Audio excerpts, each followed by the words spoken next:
Okay, this is my like 10 millionth attempt of doing this. But yeah, this is the C tier of the Humongous Entertainment games, my ranking. So yeah, I kept messing up. So yeah. First up is Let's Explore the Farm. Uh, so yeah. So I only remember Let's Explore the Airport, but then I saw Let's Explore the Farm, the demo on the Let's Explore the Airport PC game. They had the library. I was like very amused. I thought the airport was the only one. But then I found they had the farm one at the library. I decided to bring it home. It's fine, I guess. It's nothing really spectacular, unlike the airport. You just explore a neighborhood, different farms and farmhouses. It looks like Fatty Bear's neighborhood, actually. In the demo, you only explore the inside of the barn, so you have very little to do. The original version of this game, there's an original version where it was called Junior Encyclopedias, and it was a lot different from the final version. So yeah. Next up is Let's Explore the Jungle. This is one I didn't even know existed for a while. Uh, yeah, this one's a little bit different. You explore different kinds of jungles and such. There's never been a demo for this game, and not that much is known about it. So yeah, I didn't know the game existed until I saw on the 1997 uh, product catalog, I think. Before you leave, it shows a list of all the games they made.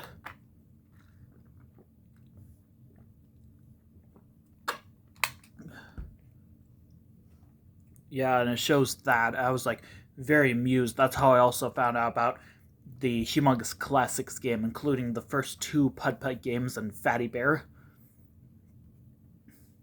Next up is Blues 1, 2, 3 Time Activities. This one is a basic activity game. It's actually pretty cool. Some of the games are fine that you play. And you can earn blue dollars to build different kinds of things out of the stuff in the art store. And yeah, I have no idea what happens when you collect all of the art stuff. I don't know if like you get like a 100%. I'd really love to see gameplay of that sometime in the future. But yeah, but I did. I liked some of the games, so were pretty nice. I think there was a Go Fish game. Or was it Go Fish or was it something else? It was kind of like Uno, I think. Or was I thinking of that other game, the reading time activities? But yeah, and then the game with the square blocks and the weighing different items. Yeah. Steve's barely even in this game. He only appears in the opening and ending segments, and when Blue shows him the arts and crafts stuff. Yeah, this is going to be separated into multiple parts because there's way more games listed in the C tier.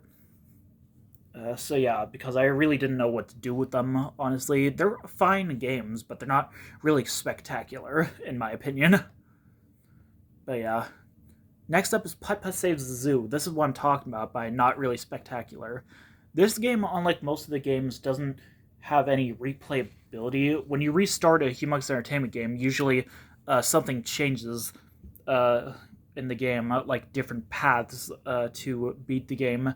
But that doesn't happen here, so it's not really challenging. I mean, I guess it's fine, but I really like the more challenge in the Humongous games. But yeah, Putt Putt Saves the Zoo is a very cutesy game. For what I thought was the very first Humongous Entertainment game for years, but it was actually not the first. But yeah, you save all the missing baby animals who are swapped in the wrong places.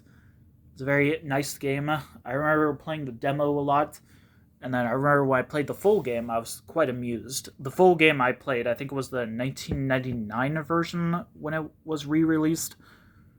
But yeah. Next up is Moon Based Commander. This one is a very interesting game. space strategy game. It's very different from the other Humongous Entertainment games. It was one of the very last games they made, and they put almost no promotion to it at all. And yeah, it looked like a pretty interesting game, even though I was more used to the other Humongous games. But yeah, I'd love to play it sometime.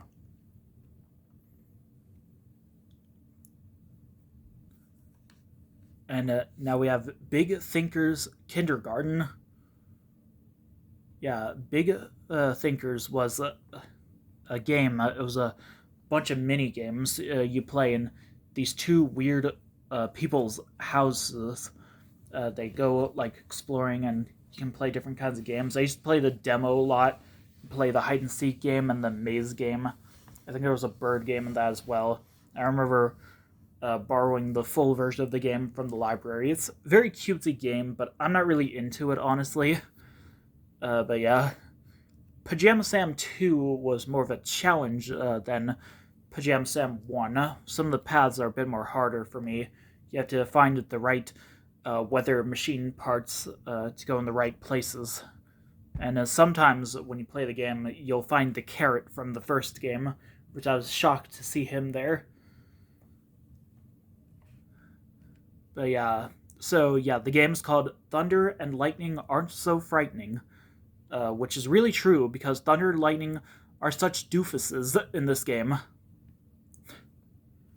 Yeah. It's very weird.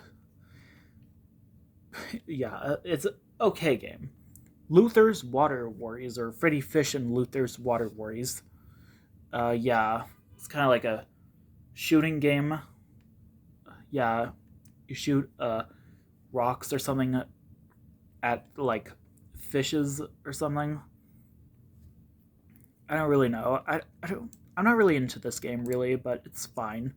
Blues Treasure Hunt. This is the game I used to play, and yeah, it's a big game. It's on 2 discs. There's 3 Blues Clues adventures, and then the 4th level is a special area of the Land of Great Discovery, which I used to play the Breakout game a lot on there. But yeah. Yeah, so each game you have to play Blues Clues to find out some of the characters' favorite treasures. And of course, Mailbox's story like had the Mail Time song, so I was very nervous to play the game when I was younger. But yeah, and yeah, and you also have to follow a treasure map to find the treasure bug. It wasn't a treasure bug in the original episode. In the original episode, they were playing a little treasure hunt game. They go to the Land of Great Discovery, but not the very end of the episode. No, they go back home, like when they find the 3rd clue. They're playing Blue's Clues as kind of like a second treasure hunt to see who set up the treasure hunt, and it was Steve's grandma. Yeah, but yeah. But it's a very good game. But I got like so mad once when I was bringing my uh, CD-ROMs downstairs to the basement. I wanted to play on that computer, but my dad didn't know I was still playing on there. He turned off the computer and it took like too long to start it up, and I kind of like slammed my CD-ROMs on the table, and some of them cracked, and one of the discs of Blue's Treasure Hunt, I think disc 2, broke apart. I was very upset about that. And then shortly after that, I lost disc 1. So yeah, I have no idea where it is. I think I still have the instruction manual. That's all I have left of it. Dang it. Now we have Pajama Sam 3. This one's a lot more challenging than Pajama Sam 2, and that's why I'm not really a big fan of it. Yeah, some of the paths are just way too hard for me to figure out. Me, like, freaking, like, almost 24-year-old Nick. But yeah, that's a fine game. You end up in this world of food. It's very crazy.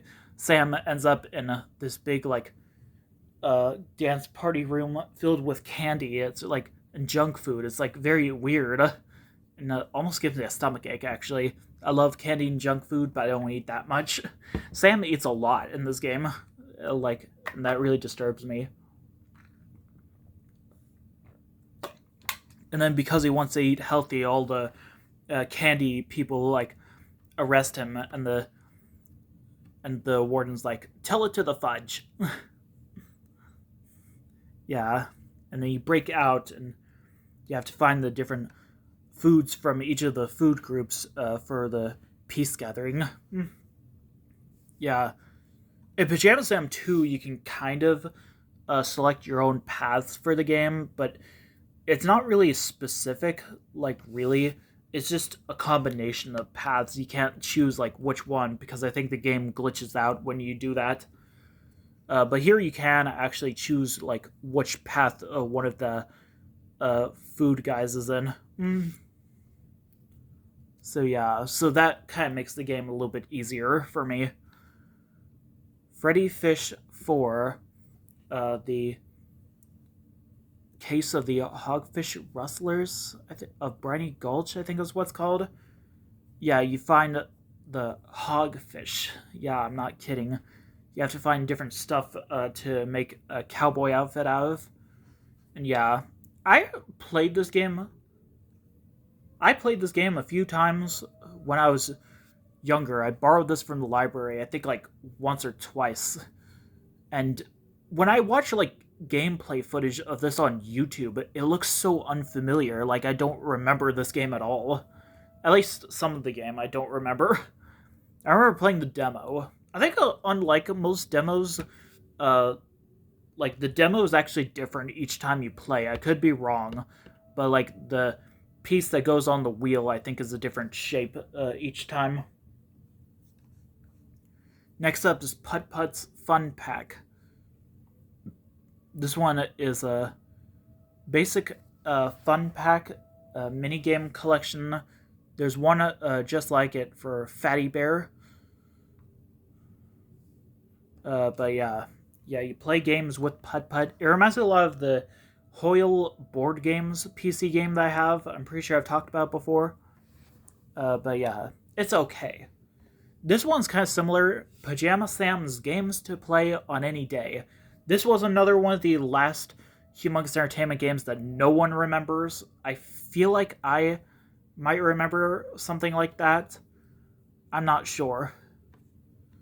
But yeah, but Sam is looking for a game to play. He says that the Pajama Sam or Pajama Man show is in reruns, which means it might have been canceled. So yeah. Just like the series after this game, except we still got Pajama Sam 4. So yeah, you just basically play a bunch of games against Sam and a lot of the other characters from the games. It's fine. Next up is Putt Putt and Fatty Bear's Activity Pack. This one's basically just Putt Putt and Fatty Bear's fun packs just put together into one whole game with like a few extra mini games. It's fine. Like I said, I'm not really spectacular. Next up is Fatty Bear's Fun Pack, like I said, of course. Pajama Sam's Sock Works. This one is actually a remake of the Lost Luggage game from Let's Explore the Airport, except you're sorting out Sam's socks. So yeah, pretty good game. At the end of the game, you'll get an end credit sequence where it starts to snow, so Sam doesn't have to go to school tomorrow. But then thunder and lightning, of course, aren't so frightening. That's a setup for the next game. Also, in this game, Sam is voiced by a completely different person. It's not Pamela Adlon, it's E.G. Daily, which I never noticed when I was little. They both sound a lot alike in these games. Next up is Freddy Fish 5, the Freddy Fish game that I didn't even know existed for years. It's a bit more difficult, mostly because I'm just not familiar with this game. I played the demo.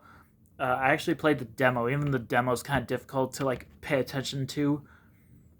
But yeah, and there's an interesting thing when Freddy and Luther go to like the next screen, go to like left or right, like the camera scrolls with them instead of just like the camera cutting to black and then cutting to them arriving at the spot. It was very interesting. But yeah, I don't really know what this game is about. I'll have to like play it sometime. I really want to. Unfortunately, this computer doesn't play CD-ROM games. You can't put anything in it. Computers are getting smaller and phones are getting bigger. Next up is Pajama Sam's One Stop Fun Shop. This is uh, basically this was a series of games where you can make like little like arts and crafts stuff based on the Humongous Entertainment characters. They did Freddy Fish, Putt Putt, and Pajama Sam, but not Spy Fox. They also did Blue's Clues 1, but more on that later.